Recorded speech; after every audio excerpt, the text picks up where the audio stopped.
Welcome back to Touring the AFC South. And of course, there are football players that want to be basketball players, just like basketball players sometimes want to be football players. You know, they got the basketball jaws, like Chris Rock would say in Space Jam song. But of course, my guest for this episode is the biggest Warriors fan you will ever see. Yes, she is. And she will fight you to the tooth about Steph Curry. That is 100% true. But I would like to welcome everyone from the All Nat Podcast. Nat, what's up? What's up? Thanks for having me, Mike. Yeah, thanks for coming on. Thanks for giving us some of your valuable time. I know you're, a star across the country these days. So, Oh Lord, no, that's not true. And I don't think I can accept title of biggest Warriors fan, but I'm probably up there. Only because I feel like I don't want like the old school Warriors fans to get like feel like I'm disrespecting them. So but yeah, I'm a huge Warriors fan for sure. well, I'll say this: they know that your passion runs deep for the Warriors, so Yes. I think they'll be okay.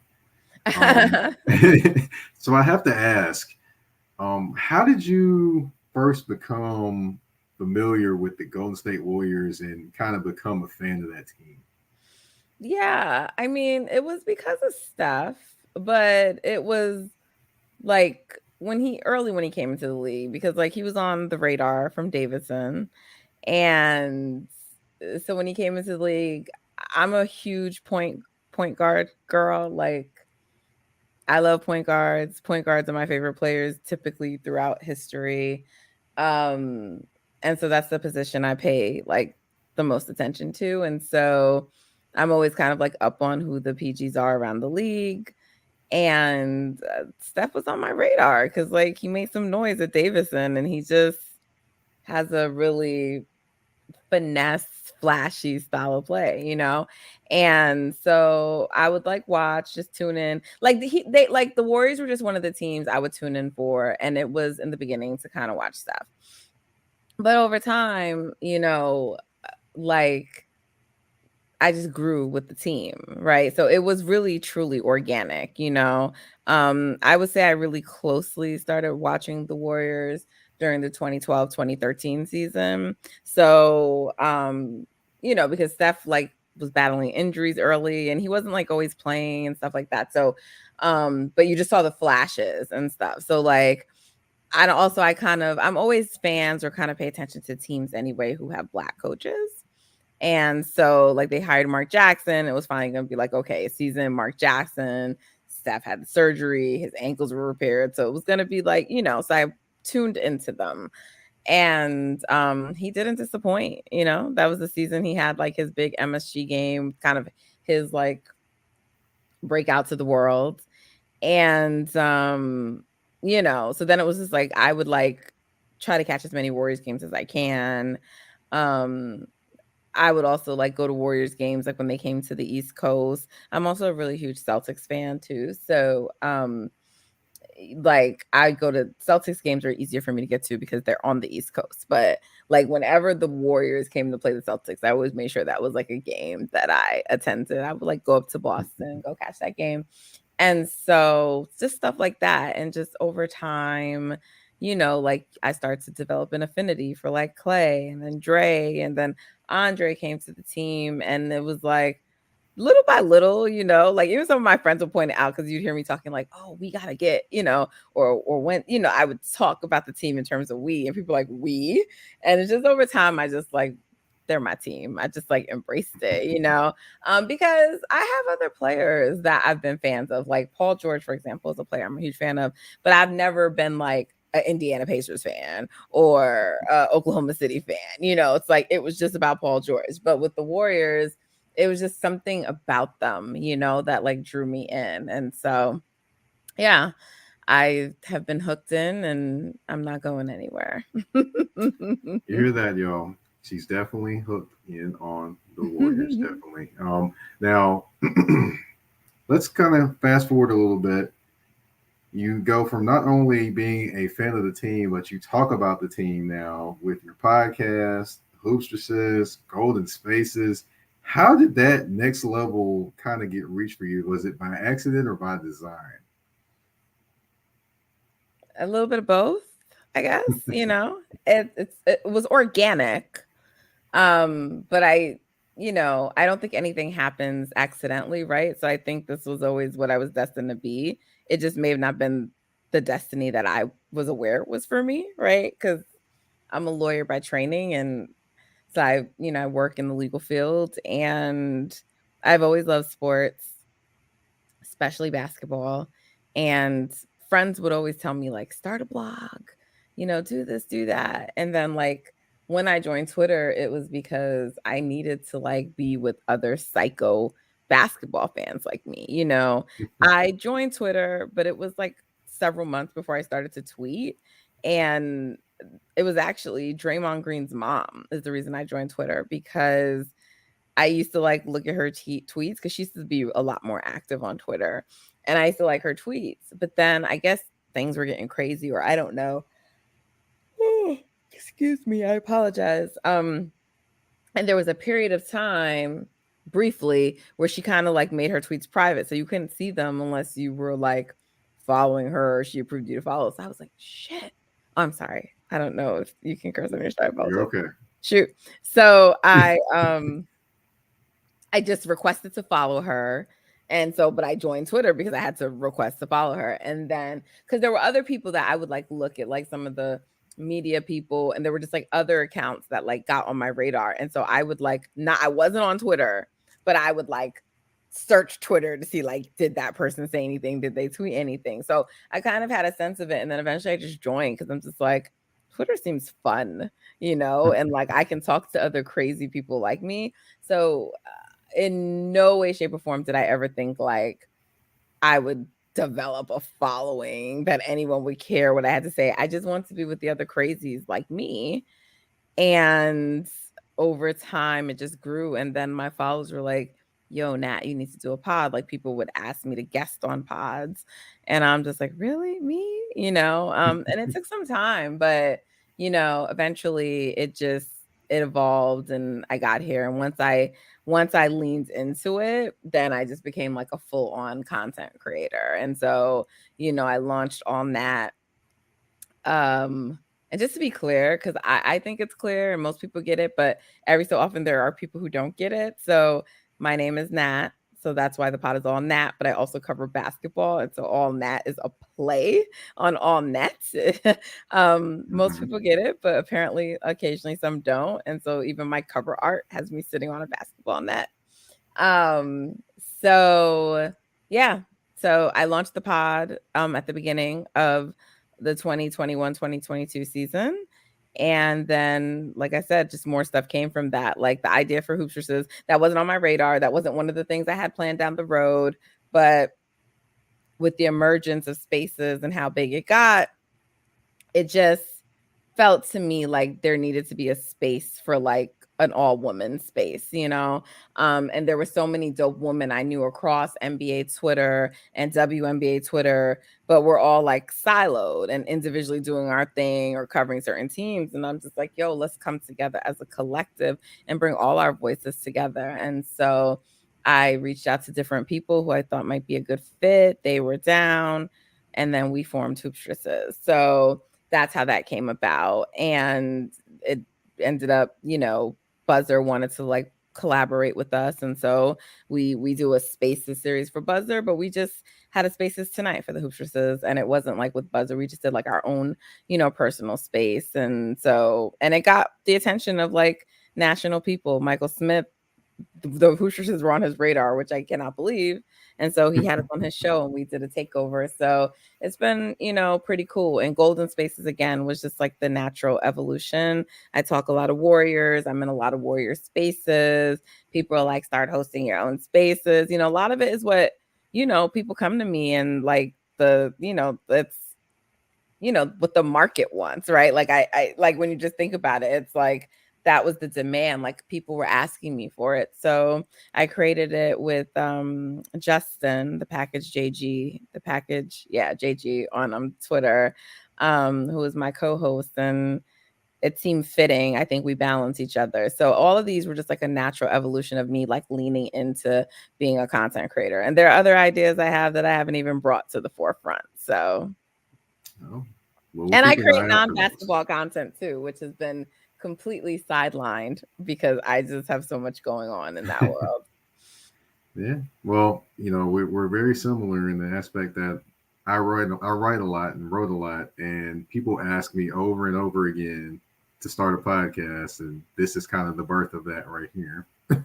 And then, of course, also very similar in terms of definitely writing outside of sports because I actually do a short story series and I do write Mm-hmm. poetry as well. So a lot of different things, a lot of similarities, but definitely, I'm not a Warriors fan. I will say I am a Chicago Bulls fan. I've been one since I was a kid. But The Bulls hey, are I dope. do. Yeah, well, we're getting better. We actually had a season and we actually made the playoffs. Although I Mm-hmm. wish Lonzo Ball had not gotten hurt, but of course you can't control injuries and those different things. For But sure. what you can control is what you control on the basketball court, the controllables, like they like to say, control the controllables. And the Golden State Warriors definitely did that all the way to a championship this year. They developed depth. Their stars stepped up, and they just basically kept getting it done when people said they could not get it done. I have to include myself in that because at some points I didn't believe they could get it done, but of Mm-hmm. course they proved a lot of people wrong, and they got it done. And Steph got his first Finals MVP, which honestly I don't think it should have been his first, but that's neither here nor there. But hey, he got his first, and a lot of people who needed to validate him, I guess, felt validated him, but he really didn't need the validation because he already was a great player anyway. But what are your feelings just on the run this year for the Golden State Warriors? I mean, it's what I expected. So, I'm not someone who doubted them, and I said that they were going to win a championship this year. So to me, they just did what I expected them to do. But it's gratifying, and I'm not a graceful winner. So yeah, I gloat and I remind people that I was right and I told you so, and then I go hard for like my squad and for Wardell. So I I'm excited. I loved it. I mean, there were points that it was like frustrating and annoying and dealing with certain things during the season, but at the end of the day, I'm happy that they got it done and really excuse me, I'm so sorry. I'm proud of them. I'm so proud of them is probably the best word.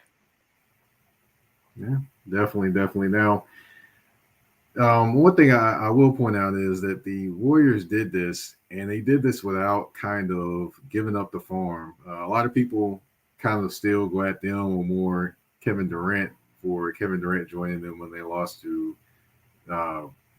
the Cleveland Cavaliers in the finals that one year, and when they won Mhm. 73 games. But this was more organic. This was more through the draft. This was more building the team, and I definitely can say that either which way of anything happening, they still earned and deserve the titles. You can't take them away just because you don't like the way they did it. It just is what it is. However, of course, there's this little thing called free agency, and it always changes the landscape and makes people think about different things. Of course, Mac McClung gets brought in on a non-guaranteed deal with them this year. Kevon Looney gets a new deal to stay with the Golden State Warriors. You got Dante DiVincenzo, 2 years, 9.3 million. I mean, 9.3, not 19.3. And then Mhm. also you get potentially, they're talking about Jermichael Green once gets waived by the Mhm. Oklahoma City Thunder joining the team. Yep. Now, as far as those additions to the team, of course, the loss of Gary Payton Jr., Gary Payton II, I should say, and Otto Porter going to the Toronto Raptors. Now, do you like these replacements that they're bringing in for them? And me personally, I think Dante DiVincenzo actually is going to be a guy that they like, that they actually end up using a little bit more in the Gary Payton role potentially. But only time will tell that. But what do you think about the additions to the team? I like them. I mean, you never like no two players are exactly the same, right? So there are a lot of people just like who might feel like GP2 is better and in a vacuum maybe. Um but like I think that like you've lost like I don't think Dante is as good as GP2 defensively, but I think he's a good defender, you know? So I think you're still maintaining a like high level of defense, and you picked up someone who probably is a little bit better on the offensive side of the ball. So I expect Dante to be a rotation player. Um and to be getting, yeah, I would think regular minutes. um I mean, I would say on the depth chart he's probably like, I want to say like your seventh man, right? Because I mean you have Steph, Clay, Dre, Looney, and Andrew Wiggins. That's likely your starting five. And then you have Poole at six. So yeah, I would put Dante as like your seventh guy for sure. I think the addition of James Wiseman will definitely be something that will help too. But of course, he's got to stay healthy first. That's the biggest thing. You know, we haven't necessarily seen him on the floor enough to be like, okay, he can really contribute at all times. But you know, the health is the biggest thing, which I'm wishing well for him because originally he's from Nashville, Tennessee. He's not actually from Memphis, Tennessee, which a lot of people get wrong and think he's from Memphis. No, he's from Nashville. But so I'm going to claim him as Nashville's own.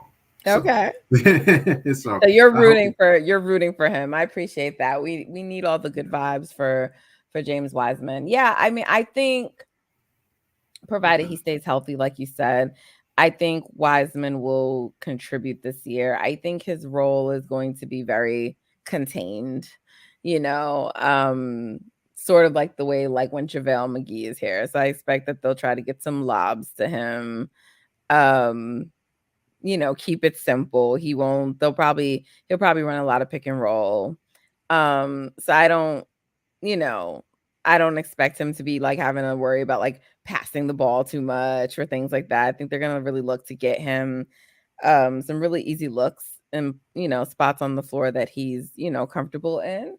And he's, you know, sort of, you know, he showed some flashes with his mid range and even, you know, his threes. So um I think he'll be able to help. And like you can see, you know, I think people need to remember, because I think a lot of people are making like these really big drastic conclusions from summer league, but James Wiseman hadn't played basketball in like 2 years or whatever it was. I mean, like a very long time. So I like he was just like getting his legs back still, right? Like and so I expect him to even look really much better than he even did in summer league, because he'll be playing with higher IQ players and people that are gonna get him the basketball in his spots, and you know, so I think he'll be able to contribute. And Jermichael Green, I like too. You know, like he's same thing. He's not as great a shooter as Otto, but a pretty good shooter. He had a down year last year, but I expect him to progress back to his mean. So because last year felt more like an outlier than anything else. So not as deadly as a shooter, but a very good rebounder similar to Otto. And Otto, that was like something sort of new for him that he did last year, where Jermichael Green, that's something he's always been doing. So yeah, I think he'll play that auto role nicely. I don't, you know, I think some of the young guys like Moody are going to be challenging for minutes, right? And so, and Kaminga, so we'll see. But I would expect Dante and Jermichael Green to be regular rotation guys. And I expect them to help us win. And we'll see. You know, you never know what the team is going to look like until it comes together. But as long as your core is still intact, and our core is, then that's all that matters. And you I'll can always definitely say supplement, you know, and put complementary pieces around them. right, right. I'll definitely say that as far as Otto Porter, um, I'm starting to try to like him more. Um, you Oh, know, I Bulls forgot. fans Yeah, you're a Bulls will fan. know that yeah, they traded the Bulls traded for him when he was making $25 million a year, and for the life of me, I don't understand why traded for him to be a frontline player, to be a star of the team, yet he never had any of those skills to be the star of the team. He is a 3-and-D guy. He's not a guy that makes plays for anybody in terms of how he does, off the dribble or things like that. He's a 3-and-D guy, but yet we wanted to bring him in to be the star of the team. Sorry, but I digress. I'll get off of that one right there and off my soapbox. No, Because, you don't have to. I mean, he can be a starter on a team, though. You just don't think he can be the star. Right. Because I think of 3-and-D guys. I was like, oh. I think he can be like if he can stay healthy. And so that was the thing. But I think a healthy Otto can be like your fourth best player. Yeah, I agree. Just can't be your second or first or third. No. That's too much for Otto. Too much.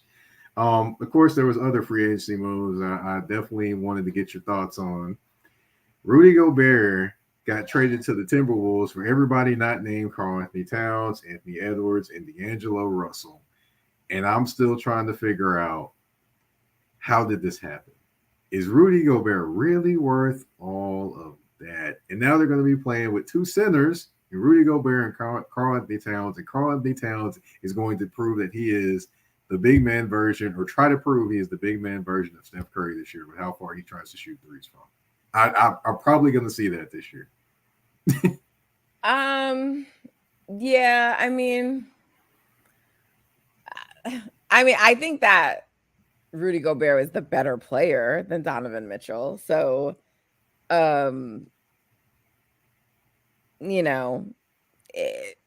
is he worth everything they got for him? That's debatable.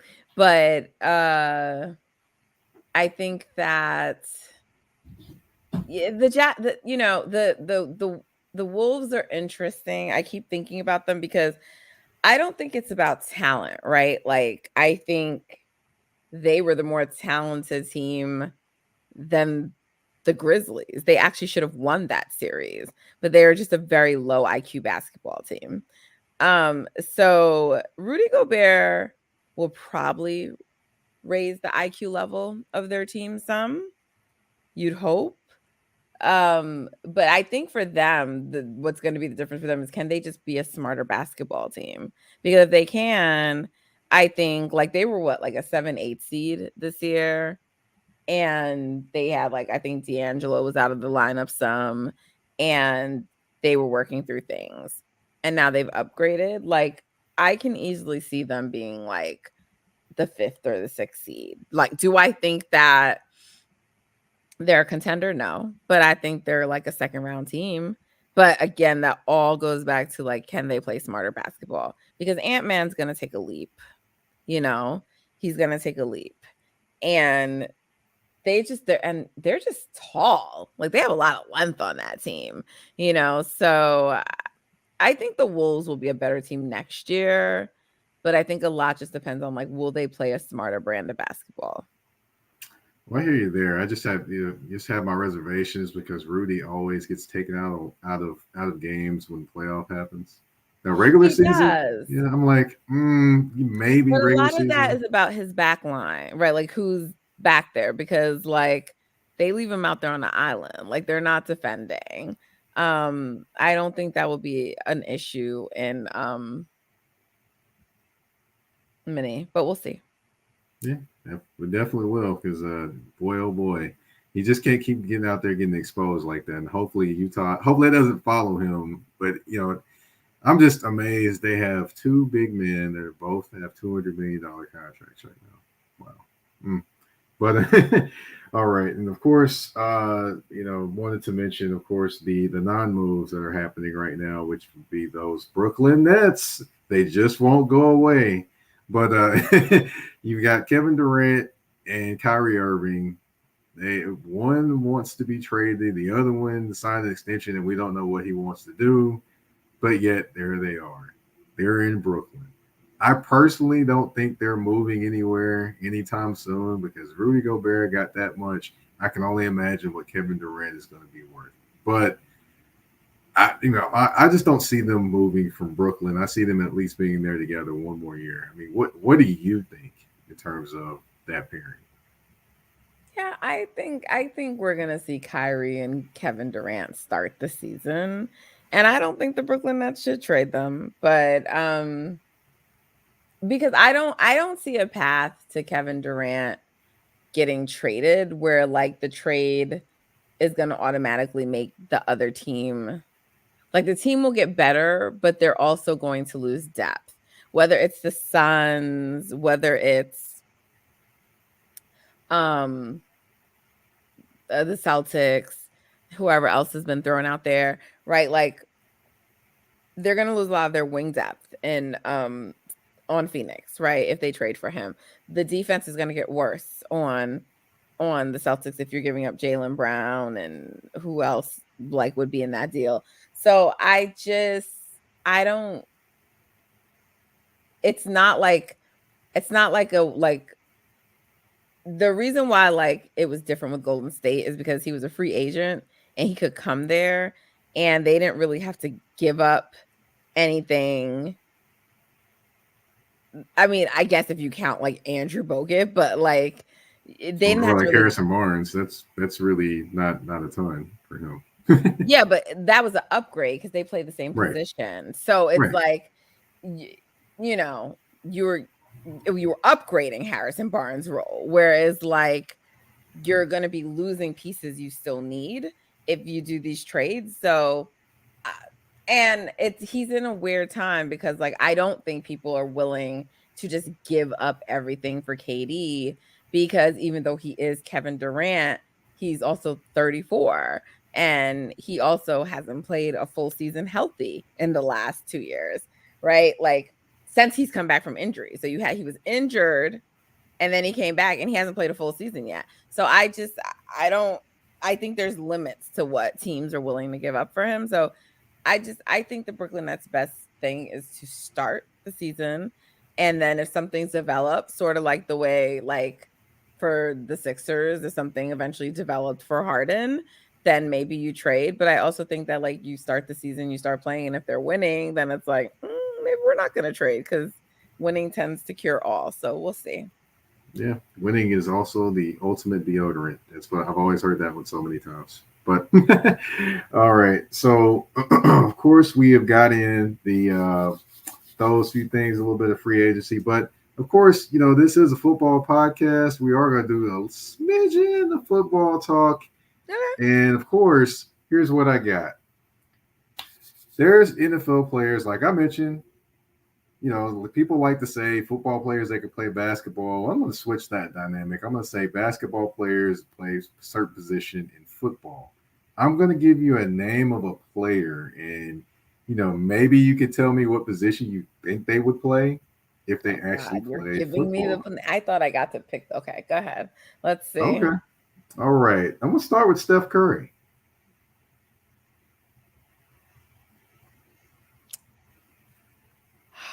Um,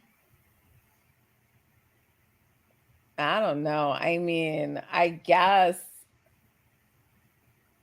because I don't know how good of an arm Steph has, so I don't know if he could like Mm-hmm. quarterback. I'm not sure, and like I want to say possibly like a wide receiver, maybe, but Steph is Mm-hmm. not like super quick. So, Huh. on one Kind of hand, an awkward one. yeah, so it's a little hard because I can't see him. And Mm-hmm. he's like what? He's like 6'3". So I don't know. Maybe a QB or a receiver, a wide receiver. But those are the ones that I would think. Unless there's some skill he has that I don't know. Like he has the ability to kick or some shit and be a field goal kicker. Or maybe you just put him like on special teams and he'll do some special shit. I don't know. I hear you. I hear you. Now, okay, I'm gonna throw the ball in your court. Pick a player, and you tell me if they could actually some players you think in the in the NBA that could potentially have the body type or something of that nature to actually play in the NFL, perhaps, or Well, I just mean, there's football the in one general. everyone always says, right? It's like Braun, right? He's like a physical specimen. And, he could probably play multiple positions in football, right? Like, He was a high school. He was a star wide receiver / tight end in high school. yeah, I was just about to say, so he could probably do that. He could probably even play some defensive positions too. So, Braun is like the easy answer. Not really in the league anymore, but maybe Rajon Rondo, he always talked about like how he could be a quarterback and just, I don't know what his arm is like, but really high IQ guy. So maybe, but I'm not sure. I'll tell you one guy I think could be a veteran defensive end with the way he plays basketball. That would be PJ Tucker. PJ Tucker would be an excellent defensive end because he would be that guy that pulls all the bags of tricks, does all the different moves, and completely agitates an offensive tackle the entire game. I could just see him just pestering and bothering somebody the entire game. And of course, I got to say the one and only Jimmy Butler. I could say Jimmy Butler could definitely be a great wide receiver or tight end with his physique. I could say that. If he could get maybe just a little bit more muscle on him, I could maybe see like Jordan Poole also as like a receiver because he's so quick, and shifty. So I could see him like running some routes out there and stuff, but he probably would need to definitely put on a little bit. I mean, right. How much smaller is he than like a Deshaun Jackson? Maybe not, but yeah, that's true. That's true. Deshaun Jackson would definitely catch the ball and either run as far as he could and slide, or he would get out of bounds very, very quickly. Didn't take a lot of shots, I will say. Yeah. Yeah, definitely another guy I would love to see. Well, of course, he did play college football for spring one time. That would be Draymond Green. He did play tight end, and it didn't work out for him at Michigan State. And luckily for him, it didn't work out because he became the basketball player he became at Michigan State. And of course, another guy I would love to see play. Let's see, I'd love to see him play wide receiver and something of that nature. That would be Russell Westbrook. Take the basketball out of his hand, just watch him run. He doesn't have to make any decisions at wide receiver. He can just run a route, catch it, and just zoom down the field. He wouldn't have to think about anything because, I know people question his basketball IQ a lot. So it would take all that out of the equation. He would just be able to catch the ball, run the play, whatever, score, whatever he could do, and use his speed and quickness. So another guy I thought of. That's a good one. And so like Dre, I was thinking of Dre, but I was like, he has a football body, I feel like. But yeah, I don't know what position he'd play. Yeah, I'll give him tight end, but it'd be the second time around for him. And I don't know if he can take those hits like that. I could see him as the way he likes to talk trash, he kind of reminds me of an old school football player. I cannot name is escaping me right now, but he just reminds me of a guy that's a defensive player that talks trash the entire game. Because you don't see very many offensive tackles talk trash every game. You see a lot of defensive players talk trash the entire game. So, of course, that wasn't the actual game I had for you tonight, but I do have another game for you. Oh, goodness. I have two people to pick from, or two things to pick from. Okay. And I need one answer from you on it. Okay. You ready? All right, we've got Chris Paul or Kevin Durant. Which one you got to take? If you got to take one on your team, which one you taking? Kevin Durant. You knew I was listening. I've been paying attention. So Kevin Durant, easily. All right. Let's see. We've got the 2021-2022 Warriors or the 2014-2015 Warriors. Which team would you take? Oh, that's tough. That's really tough. Oh, yeah. But we're looking at the whole team, right? Right. Yeah, I'm going to go 2021-22. Okay. All right. Now we've got the beach or the city? The beach or what? The beach or the city? The city. All right. I hate the Okay. beach. Mark Jackson or Jeff Van Gundy? Which one you taking to call the game for you? Oh gosh. Neither? You I got to have pick to pick one. one. I'm gonna go with the black man. There we go. There we go. And of course, I'll ask a bonus question: Michael Holley or Michael Smith? I'm gonna go with my guy Michael Smith. I like Michael Holley though too, but if you're forcing me to choose, because Michael Holley he be low key hating on Steph, so that's the reason I'm picking Michael Smith over Michael Holley. Michael Smith be showing Steph love. Michael Holley be hating. Well, I do have to ask. Of course, I did want to ask this as well. Of course, you did host or co-host Brother from Another, and you did actually you've appeared on there multiple times. Now we do have that in common. We've both been on Brother from Another, but of course, I would say you are the shining star every time you come on. So, thank you. what how did that even happen that you got to host the show? I got to hear this story. I'd love to hear this story. I mean, there's not like a real story behind it. I was invited to be on like to do a segment, which I was shocked by. Same reaction I had. It's like, what, me? Shout out to Vince Goodwill, because it was having him on my show that how they came across me. And I came on, and I listen, I don't even know when it happened, but like Michael Smith was following me at a certain point, and it was before I was following him, and I was like, oh my God. And I was like, because I went to like go follow him.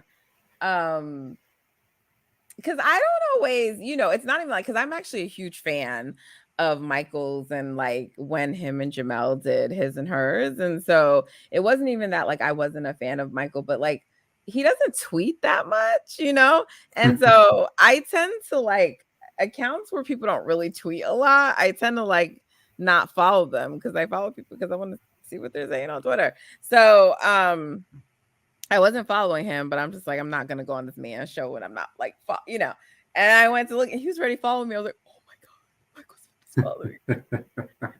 So that was like a huge shock. And then, I mean, they just invited me to be on. I was on for a segment. I thought it was going to be like a one and done thing, or they said like, yeah, we'll have you back. And I was like, oh, I would love that, thinking like, oh, it'd be like a month down the road, 2 months down the road, I'd hear from them. But nah, I got the, request to come back again fairly quickly. And then it's just, it's just evolved as a relationship. But Michael is really the one who had the idea to have like the Hoopstresses do like a takeover.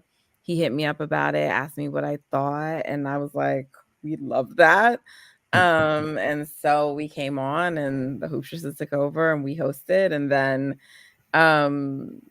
yeah, they had me host again, and like that time it wasn't like a full Hoopstresses takeover, but a number of them were on, because I'm always have my girls on. But then I wanted to also like promote and reach out to like some other creators I knew coming up, whatever, to just try to provide the same opportunity for them that's been given to me. Well, that's incredible, and I definitely, like I said before, definitely rooting for you. I definitely enjoy it when you come on. The energy is definitely hits another octave when you go on Brother from Another. That is for sure. And especially a little bit of the outtakes. I mean, I watched that one. That I think Michael Smith posted one in his IG stories one time, and I was like, I was like, why, Michael? Why is that the one you decided to put up there? It was funny. I was like, yeah, it was awesome, and you just tell the flow of the show. It definitely goes well when you're on there. So, thank you. I appreciate that. Yeah, usually when I'm on, I'm only discussing basketball, but like for sure, like if I'm ever on and I have the chance to like cover football, you will be top of mind for me. I hear you, and I appreciate that, and I appreciate everyone that has been listening. You've been tuned in to Touring the AFC South with your host Mike Patton. Net, if you want to go ahead and kind of give them what all you're working on, social media for them to follow you, since I believe you are a very entertaining follow on social media, and whatever else you want to give them in terms of information. Oh, wow. Thank you. I really appreciate that. The love. Yeah, on Twitter, follow me. At Natfluential, spelled the way that it sounds. NATFLUENTIAL. And also on Instagram, recently changed Natfluential. I'm gonna have to I have to switch up my Twitter, my Instagram accounts, and I just eventually had to go with the Natfluential. I have a completely separate brand on Instagram, but because my basketball stuff is starting to cross over to that platform, yeah, it just is what it is. So Natfluential, that's the best handle right now to follow me on Instagram, and it links to all the other stuff that I do. But I am a cooking and wellness content creator. I cook great food, and the food content is on hold, but if you go to that page, you will see some of my past reels and videos. And so get in now because they're coming back. And my YouTube right now is under construction. I hit all my videos because when I do relaunch, it's gonna be great. But you can get a preview of it on my Instagram, and then also follow the Hoopstresses, also spelt the way that it sounds, on Twitter. And those are, I would say, the main accounts to follow right now. But I have a lot coming. I am in the lab. I have a lot of content that I'm working on right now for the All Nat Podcast. We're typically a weekly episode during the NBA season, but in the off season, I'm putting out shows every other week. So you'll still find them. It is a Golden State Warriors focused podcast, but we do cover all the NBA teams because my guests always come on to help me break down who the Warriors are going to be matching up with on a weekly basis. So you really do get a good dose of coverage of other NBA teams. But right now for the off season, primarily focus on the Dubs and then the league at large, anything that makes sense. So thank you for this opportunity and allowing me on your show and your platform and letting some of your listeners learn about me. Appreciate it. Yeah, no problem. There I go stuttering. Oh, there you go. No problem at all. And again, thank everyone for tuning in. You've been tuned in to Touring the AFC South with your host, Mike Patton. Round. It's late, y'all.